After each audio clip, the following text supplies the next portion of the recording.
Hello everyone, my name is Ashley Kipp and I did my project on assessing the risk of arsenic contamination from historic cemeteries in Loudoun County, Virginia. Early patents for arsenic and embalming solutions exist from around 1850, but they became popularized by Dr. Thomas Holmes during the Civil War when the Union Army asked him to find a solution for preserving bodies to be sent home, because before this point they relied on ice. Obviously, ice is hard to come by on Civil War encampments and battlefields. So they did find that arsenic is a pretty good preservative in embalming solutions. It helps kill the bacteria that creates the bad smell, and it did allow for these individuals to be sent home for burial. It became extremely popularized before this, and it spread outside of the war context and was used by morticians in a lot of towns. And it was continued to be used until around 1910 when the federal government did ban it after they realized that embalmers and morticians were dying and becoming ill because of the solution. And they were having trouble distinguishing if an individual died due to arsenic poisoning or if they were just embalmed. According to one study that I found, they estimated that in a small town, if 2,000 individuals died between 1850 and 1910, and even just half of those were involved, using reports of arsenic embalming solutions, which range from using around 4 ounces to 12 pounds of arsenic per body. There could be anywhere from 380 pounds to a ton of arsenic in its cemetery. So obviously that's a pretty big issue. That's a lot of potential arsenic that's there.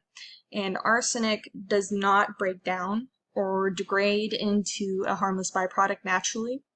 So even though the body will decompose, this arsenic does remain in the soil. And as coffins may break down or this burial becomes disturbed in recharge areas, rainwater can move through the soil and the arsenic can be pushed into the water table and can then serve as a pollutant.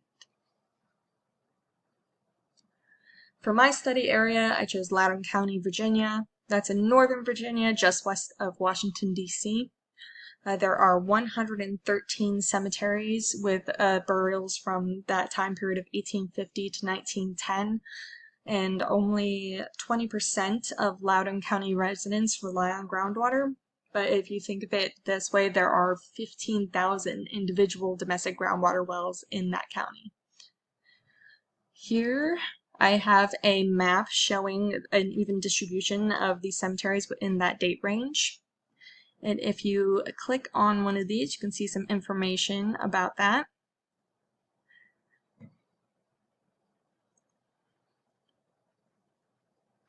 So although there are studies that confirm the presence of arsenic seepage from graveyards, there's a surprising little amount of research that considers this as an actual risk for groundwater contamination. So there are many studies from a standpoint that I'm familiar with, archaeology, where any graveyard from 1850 to 1910, or that could be from that time period, should be assumed to be contaminated with arsenic and will be tested before they will start to dig there. And many of these reports know that there is contamination and there is that risk, but like I said, there hasn't been much research with that. So local populations around these cemeteries are unaware of this risk, so they may not test for arsenic in their wells. So that led me to this project, which was to work to find cemeteries in Loudoun County that may have the highest risk of their groundwater being contaminated or their private wells. So I hope to find where wells should be tested because of that. For my analysis, I decided to create a weighted risk surface based on soil data, slope, and groundwater depth. I also decided to make a buffer that would have a set distance from cemeteries that would contain wells that should be tested. All of my data was clipped to Loudoun County boundary and were all reprojected to the Virginia North State Plain projection. For my analysis, I did take a bunch of the cemeteries that are thousands of them, and I did have to narrow that down. So I chose where the earliest burial had to be before or in the year of 1910, the latest burial had to be later than or in the year of 1850, and cemeteries included removal or suggesting that they were disturbed, I did exclude from this case.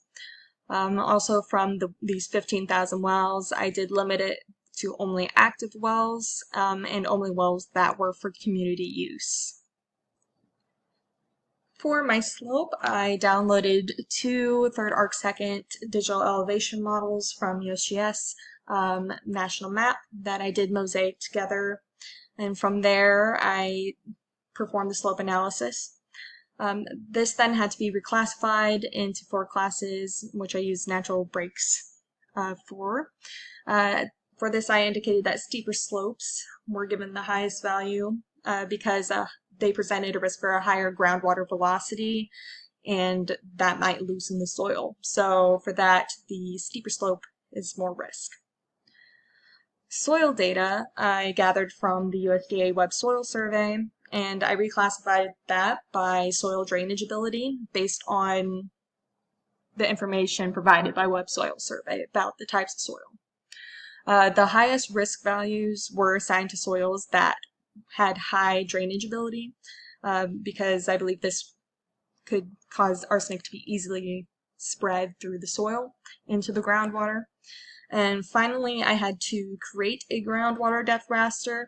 Luckily, I did find an old project from Loudoun County's GIS desktop assessment geodatabase that was unrelated to this, but it did have static water levels that I could use, and I put those into a Kriging geoprocessing tool for interpolation, and that let me create a groundwater depth raster.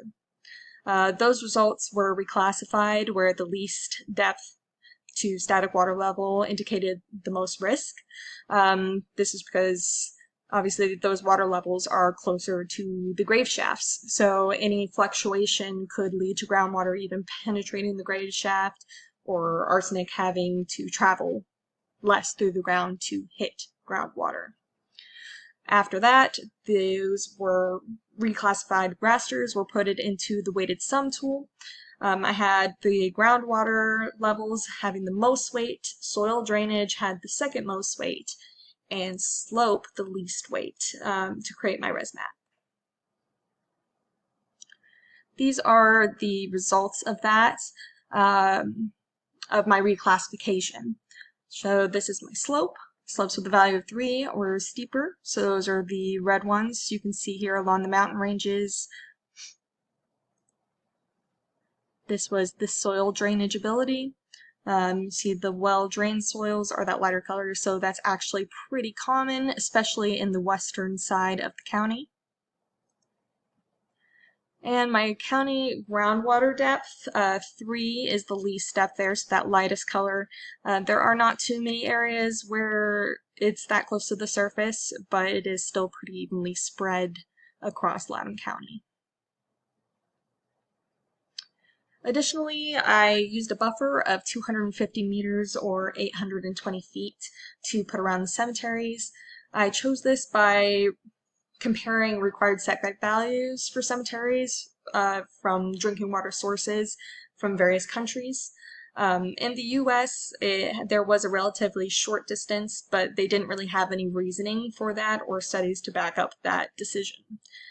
So I did pick the largest setback value used, and that was the 250 meters, just to be safe to assess the spread, the potential spread. So the Loudoun wells within the buffer were selected as needing to be tested. For my results, I did find that my cemetery buffer showed that 510 community wells were within that 250 meter buffer of the cemeteries that may be seeping arsenic into groundwater. I have that in my map here. You can see that some buffers didn't have any wells within them, but many did. And in some case, the buffers actually overlapped from certain cemeteries, like this one from Hillsborough and Arnold Grove Cemetery. Shows 4 wells that are at risk from contamination from those 2. My final risk map showed that many cemeteries are located in areas that allow for greater risk, which would be the red portions in my map here, for groundwater contamination. This is especially on the western portion of the county, which seems to have the most favorable conditions for arsenic to seep into water supplies. Look here. We have several cemeteries within these red areas. By extracting the final weighted raster values to the cemetery points, I was able to present them showing which cemeteries have the most risk. The cemeteries with the highest values, again, are located in the southwestern portion of the county. You click and see those values, 6 being the highest, and you can see Collier County here, and along these edges are the highest values risk. So my risk assessment did show that many cemeteries within Loudoun County, Virginia do need to be tested for arsenic contamination. Obviously, without the other tests prove that arsenic is in fact there, field tests would be needed to assess the accuracy of this model. Also, a better understanding of the boundaries of the cemeteries themselves would aid a lot in the accuracy of making that buffer that I spoke on. But using this, you could look and do a more specific study per cemetery based on this general risk. There are a lot more factors that could be put into this, including vegetation type, to include if tree roots might disturb or break open caskets, and that sort of thing. Flood history and the underlying geology are also pretty important in groundwater study, so that would be good to include in the weighted sum as well with any further research. More research and consideration of possible contamination from cemeteries are needed to assess which wells should be tested and also to find out how far back new wells should be placed. It would also be pretty interesting to continue this research to look at the possible impact on vegetation from this poisoning or animals in the area. And that is the end of my project here. Thank you for listening. Here are my references.